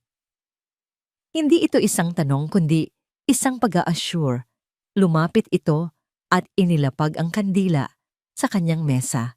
Nagpaalam ito para maghanap pa ng mga ilaw. Habang pinagmamasdan niya itong nawawala. Muli sa dilim alam ni Daniel na ito na ang sandali. Walang Catherine. Walang mga katulong. Walang mga telepono. Sila lang dalawa na papaligiran ng unos sa labas at ng katahimikan sa loob. Bumalik si Leah na may dalang ilang pangkandila. Maingat na inilalagay ang mga ito sa iba't ibang bahagi ng study. Ang silid ay dahan-dahang napuno ng isang mainit gintong liwanag. Ang mga anino ay sumasayaw sa pader, lumilikha ng isang kapaligirang intimate at surreal. Medyo matatagalan pa po siguro bago bumalik ang kuryente. Sabi ni Leah nakatalikod sa kanya habang inaayos ang isang kandila sa bookshelf. Gusto niyo po ba ng mainit na tsa? Hindi sumagot si Daniel. Sa halip huminga siya ng malalim. Leah. Ang sarili niyang boses, malakas at malinaw sa loob ng tahimik na silid. Natigilan si Leah. Ang kanyang kamay ay nanigas sa ere. Dahan-dahan siyang lumingon. Ang kanyang mga mata ay nanlalaki puno ng hindi makapaniwalang pagtataka. Ang kanyang bibig ay bahagyang nakabuka. Ang kandila sa kanyang tabi ay nagbigay liwanag sa kanyang muka. Ang pagkalito, ang gulat, ang dahan-dahang pag-usbong ng pang-isang milagrosong pag-unawa. Kailangan kong may sabihin sa'yo. Pagpapatuloy ni Daniel ang bawat salita ay may bigat. Sir, kayo po. Ang mga salita ay hirap na lumabas sa kanyang bibig na nakakarinig. Tumango si Daniel. Oo, Leah. Nakakarinig ako. Nabitiwan ni Leah ang hawak niyang posporo. Gumawa ito ng maliit na kalansing sa sahig. Ngunit walang sino man sa kanila ang pumansin. Dinala niya ang kanyang mga kamay sa kanyang bibig. Ang kanyang mga mata ay nagsimulang mamasa. Luha ng gulat ng tuwa ng pagkalito. Pero Paano kailan pa?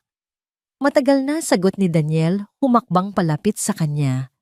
Ang mga anino mula sa mga kandila ay naglaro sa kanilang mga mukha. Ang operasyon sa Singapore naging matagumpay. Pero bakit? Bakit hindi niyo po sinabi? Ang tanong ay puno ng purong inosenteng pag-usisa, walang bahid ng paghuhusga. Ito na ang pagkakataon, ang oras ng katotohanan, dahil kailangan kong malaman.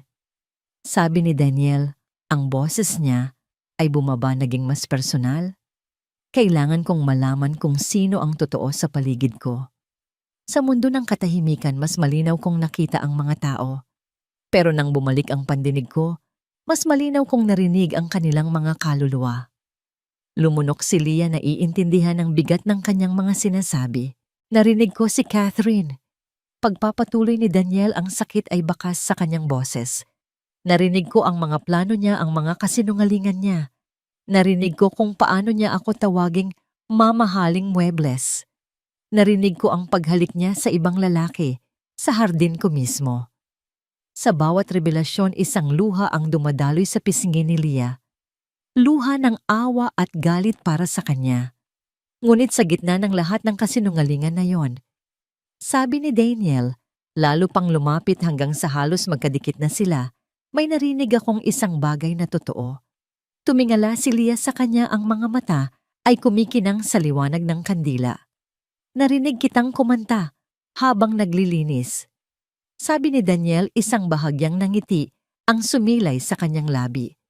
Narinig kitang kausapin ng nanay mo nang may pagmamahal.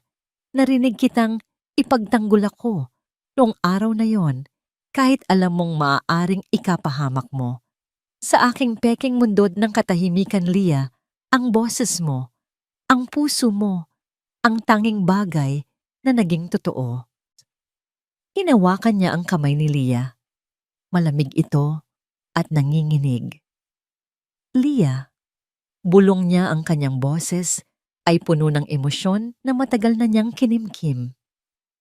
Hindi ko alam kung paano o kailan nagsimula, pero sa mga araw na akala ng lahat ay wala akong naririnig, ikaw lang ang gusto kong pakinggan.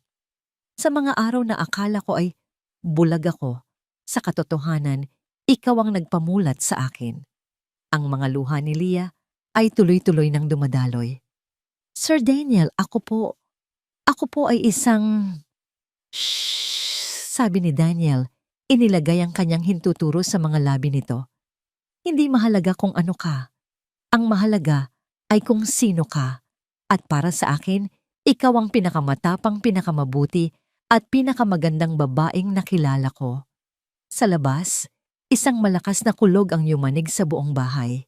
Ngunit sa loob ng study, sa kanilang maliit na bilog ng liwanag, tanging ang tunog ng kanilang mga paghinga at ang mabilis na tibok ng kanilang mga puso ang maririnig.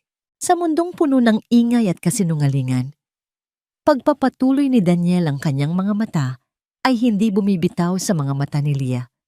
Natagpuan ko ang kapayapaan sa iyong katahimikan. At ngayon, gusto kong sabihin sa iyo ang isang bagay na matagal ko nang gustong marinig mo. Huminga siya ng malalim. Mahal kita, Leah. At sa gitna ng unos, sa liwanag ng mga kandila, isang bagong simula ang isinilang. Ang araw ng official engagement announcement party ay dumating na may dalang isang mapanlinlang na sikat ng araw. Ang kalangitan ay bughawang dagat, ay kalmado, isang perpektong maskara para sa bagyong malapit ng sumiklab sa loob ng mansyon ni Daniel. Si Catherine, ang reyna ng umaga. Suot ang isang puting-puting gown na hapit sa kanyang perpektong katawan, abala siya sa pag-uutos sa mga caterer at pag-aayos ng mga bulaklak. Bawat kilos niya ay puno ng pananabik. Para sa kanya ito na ang huling hakbang. Ang anunsyo sa harap ng buong alta sosyedad ay ang selyo sa kanyang tagumpay. Pagkatapos nito, ang pangalan niya ay magiging Catherine Alcaraz at ang bilyon-bilyong piso ay abot kamay na niya. Darling, you look handsome. Isinulat niya sa isang maliit na papel Nang makita si Daniel na bumaba ng hagdan, suot ang isang eleganteng itim na suit. "Are you ready for our big day?" Tumango lang si Daniel, isang blangkong ngiti sa kanyang mga labi. Ngunit sa likod ng mga matang iyon, isang general ang naghahanda para sa digmaan. Sa bulsa ng kanyang coat, nakatago ang isang maliit na remote control, ang susi sa pagbagsak ng lahat. Nagsimulang dumating ang mga bisita. Ang mga pinakamayayaman at pinakaimpluwensyal na tao sa Cebu. Naroon ang mga kaibigan ni Catherine, nagbubulungan at nagtatawanan. Naroon si Andres, ang ama ni Catherine. Ang mukha ay puno ng pagmamalaki, kinakamayan. Ang bawat negosyanteng dumadaan na, para bang siya na ang may-ari ng bahay. At oo, dumating din si Victor Serrano, na may dalang isang mapanuyang ngiti. Iniimbitahan mismo ni Daniel sa pamamagitan ni Ricardo bilang isang importanteng panauhin. Si Leah ay nasa isang sulok-abala sa pagtulong sa mga staff. Nakasuot siya ng isang simpleng itim na bestida, halos hindi mapansin. Ngunit ang mga mata nila ni Daniel ay palihim na nagpapalitan ng mga mensahe ng suporta at kaba. Alam ni Leah kung ano ang mangyayari at natatakot siya para kay Daniel, para sa kanilang dalawa. Nang puno na ang Grand Hall, kinuha ni Catherine ang mikropono. "Good afternoon, everyone. Thank you all for coming to share this very special moment with me and Daniel." Simula niya, ang boses ay puno ng kagalakan. "As you all know, we've been through a lot this past year. It was a test of faith, of patience, and of love. But we're stronger than ever. And today, we want to officially announce..." Bago pa man niya matapos ang kanyang sasabihin, isang kamay ang marahang kumuha ng mikropono mula sa kanya. Si Daniel, isang nagtatakang katahimikan, ang bumalot sa bulwagan. Lahat ng mata ay nasa kanya. Nakatayo siya sa tabi ni Catherine, ang mukha ay kalmado. Tinaas niya ang mikropono sa kanyang bibig. Huminga siya ng malalim. "Good afternoon," sabi niya. Ang boses, malakas, malinaw, matatag. Isang kolektibong paghinga ng gulat ang narinig mula sa mga bisita. Ang mga panga ay nangalaglag, ang mga mata ay nanlaki. Si Andres ay napatayo, hindi makapaniwala. Si Victor ay natigilan, ang nangiti ay naglaho sa kanyang mukha. Pero wala nang mas nakakagulat pa kaysa sa reaksyon ni Catherine. Ang kulay ay nawala sa kanyang mukha. Ang kanyang perpektong ngiti ay magandang ay nanigas, naging isang maskara ng purong pagkasindak. Para siyang nakakita ng multo.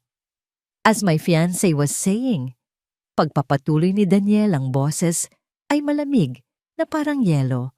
Today is indeed a very special day. It's a day for announcements, a day for revelations. Tumingin siya ng diretso kay Catherine. "Isn't that right, darling?" Hindi makapagsalita si Catherine. Nanginginig ang kanyang mga labi. "For the past 6 months, I was given a unique gift," sabi ni Daniel sa mga bisita. "The gift of silence. It allowed me to see people for who they truly are. But a few months ago, I was given an even greater gift." Tumingin siya sa paligid. "I got my hearing back." Isang bulungan ang kumalat sa buong silid. "And with the gift of hearing," sabi ni Daniel, ang boses ay unti-unting tumataas, "came the gift of truth. I heard things, whispers, phone calls, secret conversations." Inilabas niya ang maliit na remote mula sa kanyang bulsa. Sa isang pindot, isang malaking screen na nakatago sa likod ng isang kurtina ang bumaba.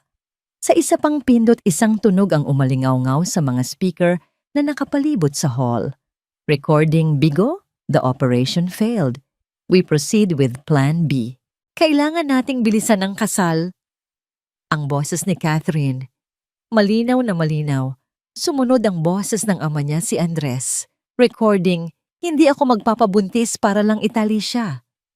Alam ko na ito na lang ang pag-asa ng kumpanya." Napahawak si Andres sa kanyang dibdib, ang mukha ay namumutla. Ang mga bisita ay napatingin sa kanya. Pagkatapos ay kay Catherine, ang kanilang mga mukha ay puno ng pagkamuhi. "No, That's fake. It's edited? Sigaw ni Catherine, sinusubukang agawin ang mikropono. Is this fake too? Tanong ni Daniel. Pinindot niya ulit ang remote. Sa screen lumabas ang isang video. Security footage mula sa hardin. Malinaw na kuha ang paghahalikan ni na Catherine at Victor. Isang malakas na ang narinig mula sa mga bisita. Si Victor ay parang gustong lamunin ng lupa. You bastard! Sigaw ni Catherine na wala na ang lahat ng kanyang poise. Para siyang isang sugatang hayop. Sinugod niya si Daniel ang kanyang mga kuko ay handang kumalmot. Paano mo nagawa sa akin to? Ngunit bago pa man siya makalapit isang anino, ang humarang sa kanyang daraanan, si Leah. Nakatayo sa pagitan nila ang mga braso, ay nakadipa, pinoprotektahan si Daniel. Umalis ka dyan, hampas lupa.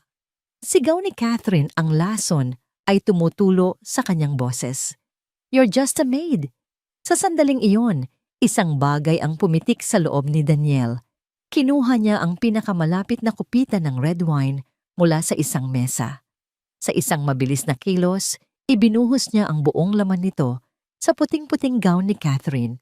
Isang malakas na pula ang dumunggis sa kaputian, kumakalat na parang dugo. Natigilan si Catherine na patingin sa kanyang damit. Pagkatapos ay kay Daniel ang kanyang mga mata ay nag-aapoy sa galit at kahihiyan. You are not worthy to wear white, Catherine. Sabi ni Daniel, ang boses ay mababa at puno ng awtoridad. Ang karapat dapat lang sayo ay ang kulay ng iyong kasinungalingan at pagtataksil. Nihinila niya ang nanginginig na kamay ni Catherine. Sa harap ng lahat marahas niyang inalis ang mamahaling engagement ring mula sa daliri nito, ang singsing na simbolo ng kanilang pekeng pag-ibig. Binitiwan niya ito. Gumulong ito. Sa sahig na marmol ang kinang nito ay nawalan ng saysay. This engagement is over, deklara niya. Lahat ng koneksyon ng Alcaraz Corporation sa kumpanya ng pamilya mo at sa kumpanya ni Mr. Serrano ay tapos na. Ngayon din. Napasubsob si Andres sa isang upuan. Si Victor ay mabilis na tumalikod at halos tumakbo palabas ng pinto. Si Catherine ay nakatayo lang doon. Basang-basa ng alak, ang makeup ay kumakalat dahil sa kanyang mga luha ng galit, wasak at talunan. Ngunit hindi pa tapos si Daniel. Sa gitna ng kaguluhan sa harap ng daan-daang matang nakatitig sa kanila, tumingin siya kay Leah. Ang babaeng naging kanyang tagapagtanggol. Ang babaeng naging kanyang liwanag. Dahan-dahan lumuhod siya sa isang tuhod. Kinuha niya ang kamay ni Leah na nanginginig pa rin. Ang buong bulwagan ay natahimik. Maging si Catherine ay natigilan sa kanyang pag-iyak. Leah, sabi ni Daniel, ang kanyang boses ngayon ay malambot, puno ng sinseridad, sapat na lakas para marinig ng lahat. Hindi ako mayaman. Hindi ako makapangyarihan. Isa lang akong lalaking naligaw at natagpuan ng daan dahil sayo. Ikaw ang nagturo sa akin kung ano ang tunay na halaga. Ikaw ang nagturo sa akin kung paano magmahal ng totoo. Sunod-sunod na pumatak ang luha mula sa mga mata ni Leah. I don't have a ring right now. Pagpapatuloy ni Daniel. But I have my whole life to offer you. My whole heart. Tumingala siya, ang kanyang mga mata ay puno ng pagmamahal. Leah, will you marry me? Ang katahimikan na bumalot sa bulwagan matapos ang tanong ni Daniel ay mas matindi pa kaysa sa katahimikang naranasan niya noong siya'y bingi. Ang bawat paghinga, bawat tibok ng puso ay tila nakabitin sa ere naghihintay. Nakatitig si Leah kay Daniel na nakaluhod pa rin sa kanyang harapan. Ang mga luha ay malayang dumadaloy sa kanyang mga pisngi, ngunit hindi na ito luha ng takot o kalungkutan. Ito ay luha ng hindi makapaniwalang kagalakan. Sa gitna ng karangyaan at sa harap ng mga taong dati, hindi man lang siya tinitingnan. Nakita niya lamang ang lalaking nag-aalay sa kanya ng buong mundo nito. Dahan-dahan, tumango siya. 1 beses, 2 beses. Opo, bulong niya, ang boses ay nanginginig sa emosyon. Opo, Sir Daniel, pakakasalan ko po kayo. Sa sandaling iyon ang mahika ay nabasag.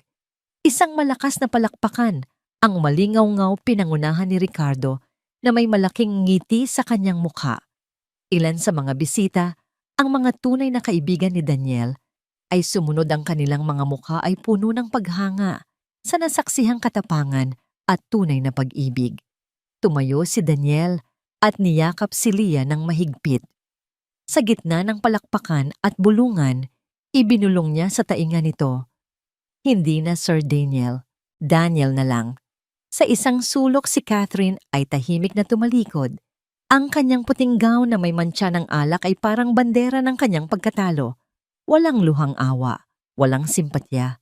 Naglakad siya palabas ng mansyon, palabas ng buhay ni Daniel na dala ang bigat ng kanyang kahihiyan. Ang kanyang paglabas ay hindi napansin ng karamihan. Ang atensyon ng lahat ay nasa bagong simula, hindi sa isang tapos ng kabanata. 6 na buwan ang lumipas. Ang kasal ni na Daniel at Leah ay malayong malayo sa Magarbo at pekeng kasal na pinlano ni Catherine. Idinaos ito sa isang maliit at makasaysayang simbahan sa labas ng syudad na papaligiran ng mayayabong na puno at mga ligaw na bulaklak. Ang mga bisita ay kakaunti pinili nang may pag-iingat ang mga taong tunay na nagmamahal sa kanila. Dumating ang ina ni Leah, si Aling Rosa, mula sa probinsya. Suot ang isang simpleng bestida na regalo ni Leah, hindi nito mapigilan ang pagluha habang pinagmamasdan ang kanyang anak. Sa kanyang tabi ay ang nakababatang kapatid ni Leah na ngayon ay isang first-year engineering student sa isang kilalang universidad. Salamat sa scholarship na itinatag ni Daniel. Naroon si Ricardo, ang best man na may ngiting hindi maalis sa kanyang mukha. Naroon din ang iilang tunay na kaibigan ni Daniel, ang mga nagpaiwan nung araw ng paghuhukom na ngayon ay masaya ng nakikipagkwentuhan sa pamilya ni Leah. Nang tumugtog ang organ at bumukas ang pinto ng simbahan, lahat ay napatingin. Naglakad si Leah sa pasilyo, inaalalayan ng kanyang kapatid. Ang kanyang wedding gown ay simple, ngunit elegante gawa sa pinong tela na nagpapatingkad sa kanyang natural na ganda. Walang mamahaling alahas, tanging isang kwintas na may maliit na perlas ang unang regalo ni Daniel sa kanya. Ngunit ang kanyang ngiti iyon ang pinakamahalagang hiyas sa lahat. Isang ngiting puro masaya at puno ng pagmamahal. Sa dambana, hindi napigilan ni Daniel ang sariling luha. Sa paglapit ni Leah, nakita niya ang lahat ng pinagdaanan nila, ang katahimikan, ang mga kasinungalingan, ang sakit, at ngayon ang tagumpay. Ang kanilang mga panata ay isinulat nila mismo. Leah, sabi ni Daniel, hawak ang mga kamay nito, ang boses ay matatag. Pinakasalan kita, hindi dahil sa ipinagtanggol mo ako, kundi dahil ipinaalala mo sa akin kung sino ako. Sa mundong puno ng ingay, ikaw ang aking naging kapayapaan. Sa aking kadiliman, ikaw ang aking naging liwanag. Ipinapangako kong makikinig sa'yo hindi lang sa aking mga tainga, kundi sa buong puso ko habang ako'y nabubuhay. Daniel!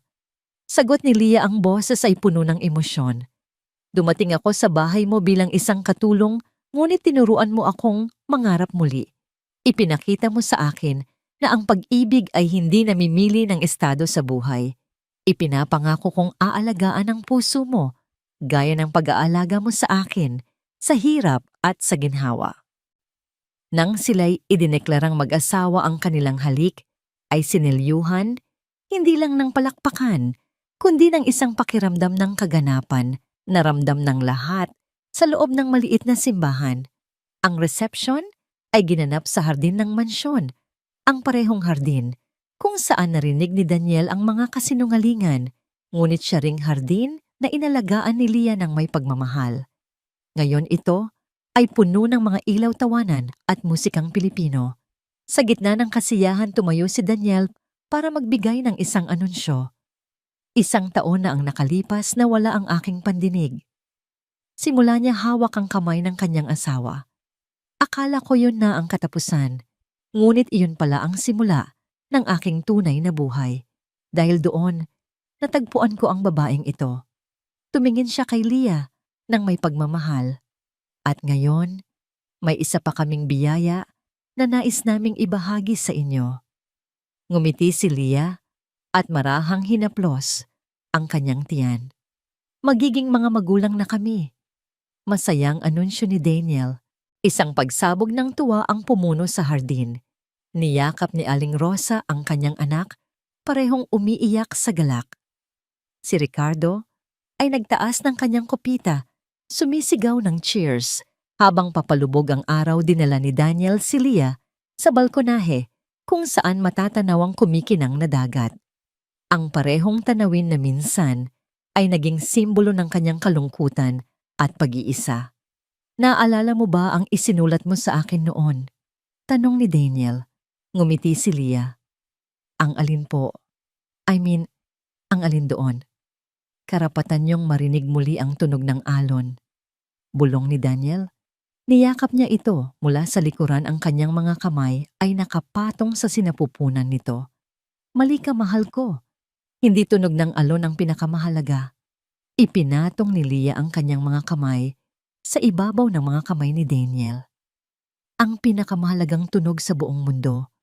Pagpapatuloy ni Daniel, idinidikit ang kanyang pisngi sa buhok nito, ay ang tibok ng puso mo at ang tibok ng puso ng magiging anak natin. Tumingin sila sa papalubog na araw sa langit na kulay kahel at rosas. Ang tunog ng alon sa ibaba ay isang payapang musika. Hindi na ito isang paalala ng nawala, kundi isang pangako ng hinaharap. Nalaman nila sa mga balita na si Catherine, matapos mabaon sa utang at masira ang reputasyon, ay napilitang magtrabaho sa isang maliit na butik sa Maynila, malayo sa karangyaang kanyang inasam. Minsan, nakakaramdam si Daniel ng awa, ngunit mabilis itong nawawala. Ang kanyang pagtataksil sa huli ay isang mapait na gamot na nagpagaling sa kanya. Ito ang regalo na nagdala sa kanya sa kanyang tunay na kaligayahan. Sa kanilang bagong mundo, natutunan ni Daniel na ang pinakamahalagang pag-uusap ay hindi nangangailangan ng mga salita. At ang pinakamagandang musika minsan ay matatagpuan sa katahimikan, isang katahimikang puno ng pag-ibig, pag-unawa at isang bagong simula.